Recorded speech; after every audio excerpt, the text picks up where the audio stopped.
Doctor Devendra सहरा show, ये मेरे शो का नाम है जिससे आप जुड़ चुके हैं उसके लिए धन्यवाद। दोस्तों, आज हम डिस्कस करेंगे माइग्रेन हेडेक के बारे में। पिछली बार हमने बात की थी क्लस्टर हेडेक के बारे में, जो सिर दर्द की एक स्पेशल टाइप होती है जो इतनी कॉमन नहीं होती है, जो 1000 में 1% को होती है और उससे इतना सीवियर दर्द होता है कि उसको सुसाइड के दिल करने लगता है, बट वो इतनी कॉमन नहीं होती। तो आज हम बात करेंगे माइग्रेन हेडेक के बारे में, जो बहुत कॉमन है दुनिया भर में, और कुछ स्टडीज कहती हैं कि हर 7 में से 1% को माइग्रेन हेडेक हो सकता है। यानी कि अगर कभी आप लिफ्ट पर जा रहे हैं, उसमें 7 लोग हैं, तो उनमें से एक को सर दर्द इतना हो सकता है माइग्रेन का। अगर एक डीटीसी बस में है या आप किसी बस में हैं जिसमें 40 लोग हैं, तो ऑन एन एवरेज 7-8 लोग हैं जो कि इस माइग्रेन से सफ़र करते हैं। तो इतनी कॉमन टेंडेंसी है, तो इसके बारे में आप सबका जानना बहुत ज़रूरी है। सबसे पहली बात तो ये है कि क्या हम इसको हेडेक्स के अंदर कैटेगराइज करें, या ये कहें कि माइग्रेन एक ऐसी बीमारी है जिसमें सर दर्द भी होता है। हाँ, मैं दोबारा बोल दूँ कि माइग्रेन जो है ये केवल सर दर्द की बीमारी नहीं है, ये हमारे बॉडी सिस्टम की बीमारी है जिसमें सर दर्द भी होता है और बहुत कुछ होता है। पर क्योंकि सर दर्द मेन होता है, इसलिए हम इसको सर दर्द की बीमारी कहकर ही बुलाते हैं। क्या आपको मालूम है, जो स्कूल जाने से पहले बच्चे कहते हैं पेट में दर्द हो रहा है, और हम सोचते हैं कि बच्चा स्कूल नहीं जाना चाहता और एक्टिंग कर रहा है या मिलिंगरिंग कर रहा है या जान के बहाना बना रहा है, तो उनमें से 4 से 5% बच्चे ऐसे होते हैं जिनको एब्डोमिनल माइग्रेन होता है। तो आप इसको लाइटली मत ले। अगर आपका बच्चा कहता है कि मुझे पेट में दर्द हो रहा है स्कूल जाने से पहले, तो आप उसको साइकोलॉजिकल कहकर कि वो बहाना बना रहा है, डांटे नहीं। उसको सच में बीमारी हो सकती है माइग्रेन की, जो उसके पेट की माइग्रेन होती है। जिस प्रकार से अगर आप एक माँ है और आपको सर में दर्द होता है, और अगर कोई कहे कि आप एक्टिंग कर रही हैं, तो आपको कैसा महसूस होगा। तो इसलिए मैं ये कह रहा था कि ये टॉपिक आपके लिए बहुत ज़रूरी है। तो माइग्रेन हेडेक होता क्या है? ये बेसिकली हमारे बॉडी सिस्टम की बीमारी है, जो 7 में से 1% को हो सकता है। दुनिया में बहुत कॉमन है, और ये जनरली 3 या 4 फेजेस में होता है। ज़रूरी नहीं ये फेज सब में हो। सबसे पहला फेज तो होता है जिसको हम प्रोड्रोमल फेज कहते हैं। ये सर दर्द होने से 1-2 दिन पहले से ही पर्सन को शुरू हो जाता है। इसमें कई बार भूख बहुत लगती है, पसीना बहुत आती है, पर्सन उबासी लेने लगता है, स्वेटिंग होती है, इरिटेबल हो जाता है, नींद ज़्यादा आती है या ज़्यादा खाना लगाने लगता है।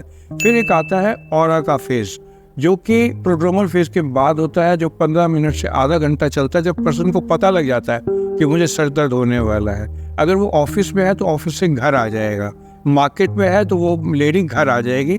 मैं लेडी इसलिए कह रहा हूँ क्योंकि लेडीज़ में ये मेल्स के मुकाबले में 3 से 4 गुना ज़्यादा होता है। और घर आकर एक बेड पर वो लेट जाएगी, सर में कपड़ा बांधकर, कमरे में पर्दा कर कर कि वो अंधेरे में आ जाए, क्योंकि सर दर्द जो है रोशनी से और बढ़ जाता है।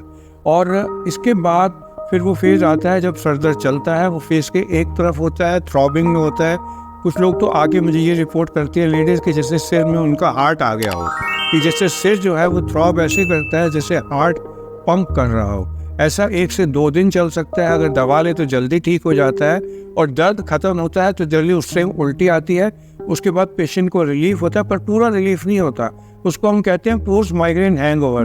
जैसे विस्की पी के अगले दिन मरीज जो है सर भारी करके पड़ा रहता है, लेथार्जिक होता है, उससे माइग्रेन ठीक होने के बाद भी पर्सन को जो है एक हैंगओवर टाइप का फीलिंग रहता है। तो क्लासिकल माइग्रेन में तो ये 4 फेजेस हो गए, जिसके अंदर पहले हो गया इसका प्रोड्रोमल फेज, फिर हो गया ऑरा, फिर पेन का फेज, फिर पोस्ट पेन का फेज। ये माइग्रेन शब्द कहाँ से आया है? ग्रीक वर्ड है, जिसमें ये है कि हेमिक्रेनिया, ये जनरली सिर में एक तरफ होता है। एक पर्सन को जरूरी नहीं अगर राइट साइड पर हो हमेशा राइट साइड पर हो, अगली बार उसको लेफ्ट साइड पर भी हो सकता है। और ये सर दर्द ऐसा होता है कि पर्सन को एपिसोडिक भी हो सकता है, कई बार होता है, कई बार लाइफ में सिर्फ एक बार भी हो सकता है। ये होता क्यों है, इसके बारे में फ्रैंकली संसार में रिसर्चेस चलती जा रही हैं, थ्योरी बदलती रहती हैं, और हमारे पास कोई इसका स्पेसिफिक कारण नहीं है।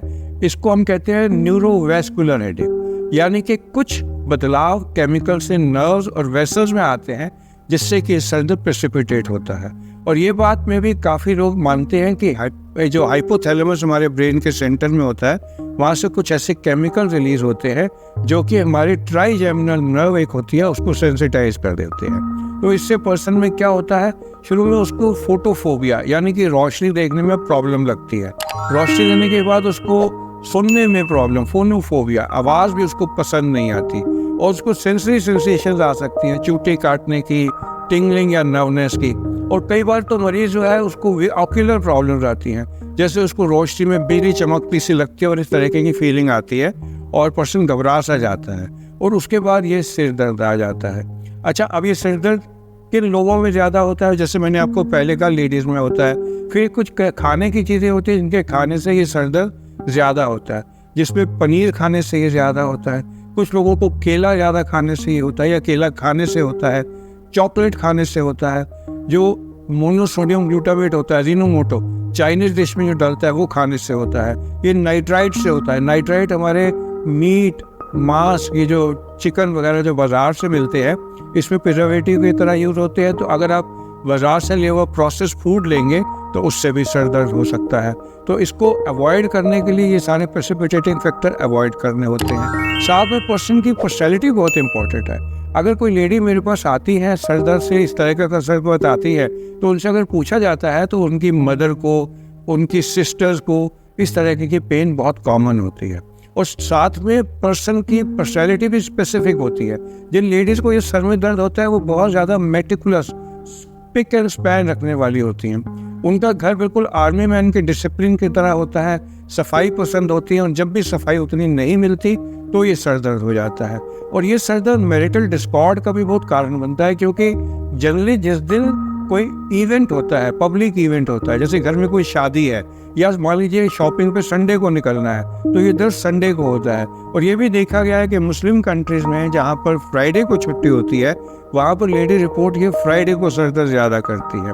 तो ये कहना नहीं कि उस दिन उनको एक्टिंग कर रही है या वैसे है, उनको सच में कुछ ऐसे केमिकल रिलीज होते हैं कि सर दर्द उनको उस दिन होता है जिस दिन उनका कोई इम्पोर्टेंट इवेंट होता है, सोशल गैदरिंग होती है।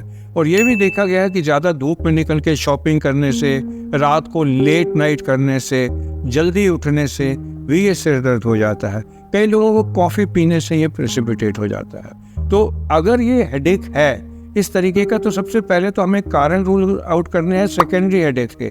जैसे मैंने आपको पिछले वीडियो में बताया था, सर दर्द जो है प्राइमरी भी होते हैं, सेकेंडरी भी होते हैं। प्राइमरी हेडेक भी होते हैं जिसमें हमें कोई कारण नहीं मिल पाता, जिसमें हम टेंशन हेडेक की बात कर सकते हैं जो सारे सिर में होता है, क्लस्टर हेडेक की बात करते हैं जो एक आँख के इनर आई के अराउंड होता है, इसकी बात माइग्रेन के जो पूरे एक साइड में थ्रॉबिंग हेडेक होता है, या एथमॉइडल साइनोसाइटिस की बात कर सकते हैं जो एथमॉइड्स, ये जो साइनसेस होते हैं इसके इन्फेक्शन से होता है। तो इन सब को देखने के लिए ये प्राइमरी हेडेक्स होते हैं। जो सेकेंडरी होते हैं जिसके अंदर ब्रेन में कोई ट्यूमर हो गया, गांठ हो गई, कीड़ा हो गया, गुच्छा हो गया, ब्रेन के लेयर मेनिंजेस का इन्फेक्शन हो गया, तो पहले MRI और ये CT स्कैन, EEG वगैरह रूल आउट करके जब हम प्राइमरी के डायग्नोसिस से पहुंचते हैं, प्राइमरी माइग्रेन के, तो उसके अंदर हम इसको डायग्नोज करते हैं जब हमारे पास ऐसे सीरियस कारण नहीं होते।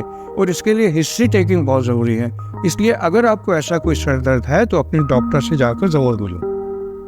तो जब आपने एक तो ये प्रेसिपिटेटिंग कॉज जो मैंने आपको पहले बताया, रिपीट करना ठीक नहीं होगा, इनको अवॉइड करें। और अगर आप प्रोड्रोमल फेज में हैं, जब ये सर दर्द होने से पहले अगर आप कोई दवा ले लेते हैं कोई ऐसे, तो वो आपके लिए बेटर रहेगा। इसको प्रिवेंट करने के लिए जो है ना, हमारे पास बीटा ब्लॉकर्स दवाइयाँ आती हैं, एंटी हाइपरटेंसिव दवाइयाँ, कैल्शियम चैनल एंटागनिस्ट आती हैं। और ये भी देखा गया है वो दवाइयाँ जो डिप्रेशन में यूज़ होती हैं या जो एपिलेप्सी में यूज़ होती हैं, वो इस बीमारी में बहुत हेल्पफुल होती हैं। इसमें जो चीज़ें लोग ज़्यादा नहीं बताते, जो मैं आपको बताना चाहूँगा कि सेरोटोनिन लेवल जो हमारे ब्रेन में डिप्रेशन वगैरह को मैनेज करने के लिए बहुत ज़्यादा हम पॉइंट करते हैं और जिसके ऊपर हम की फोकस करते हैं, सेरोटोनिन का इस बीमारी में बहुत इफेक्ट होता है। और सेरोटोनिन सिलेक्टिव जो रीअपटेक इनहिबिटर्स होते हैं, जो एंटी डिप्रेसेंट होते हैं, वो इस बीमारी में हम बहुत ज़्यादा यूज़ करते हैं। और अनफॉर्चुनेटली हमारे मॉडर्न मेडिसिन में ये ज़्यादा नहीं बताया जाता कि सेरोटोनिन का लेवल हमारे इंटेस्टाइन में 90% होता है और ब्रेन में सिर्फ 10% होता है। और हम कंसंट्रेट्स ऑफ ब्रेन के सेरोटोनिन लेवल बढ़ाने के लिए एंटी डिप्रेशन पर करते हैं, जबकि हमारा फोकस अपने आँख पर होना चाहिए। इसलिए हमें अपने ट्रीटमेंट में आयुर्वेदिक और मॉडर्न मेडिसिन को मिलाकर इलाज देना चाहिए। तो इसके लिए हमें करना क्या चाहिए कि हमारे को पेशेंट को जो है पेट के लिए प्रोबायोटिक्स देने चाहिए, डाइट का ध्यान रखना चाहिए और इस तरीके से हमारे को इलाज देना चाहिए। और हमारे को सर दर्द बहुत ज़्यादा हो तो हमारे को अपने पेट की तरफ खाने पीने पर भी फोकस करना चाहिए। आपने देखा होगा कि नेचर क्योर के डॉक्टर जनरली एनीमा देते रहते हैं पेशेंट को, शायद वो अनजाने में देते हैं, वो नहीं जानते कि इस तरीके से वो हमारे इंटेस्टाइन का माइक्रोबायोटा चेंज करते हैं। तो अगर आपकी उम्र 50 से ऊपर है और आपको इस तरीके का पेन होता है तो अगर आप एप्पल साइडर विनेगर लेंगे डेली सुबह खाली पेट कोसे पानी के साथ 2 चम्मच रोज़ के, तो आपके पेट में एसिडिटी उतनी बनेगी जितनी ज़रूरी है और पेट में जितने नेगेटिव बैक्टीरिया जो पेट को नुकसान करते हैं वो नहीं रहेंगे और अच्छे प्रोबायोटिक बैक्टीरिया आएंगे जो पॉजिटिव इफेक्ट देते हैं। उससे इंटेस्टिनल जो लीक होता है उसमें भी कंट्रोल आएगा और उससे भी हमारे हेडेक में आराम आता है। और इसके अंदर जो कुछ नई दवाइयाँ हैं जो अभी इम्यूनोथेरेपी की तरह आई हैं, जो कैल्सीटोनिन रिलेटेड जीन पेप्टाइड होते हैं CGRP, उसकी एंटीबॉडीज आजकल अवेलेबल है जो थोड़ी महंगी ज़रूर है, जो इन पेशेंट्स में आराम देती हैं। तो मैं माइग्रेन के बारे में आज इतना ही बताना चाहूँगा। आप सबका मेरे साथ जुड़ने के लिए धन्यवाद।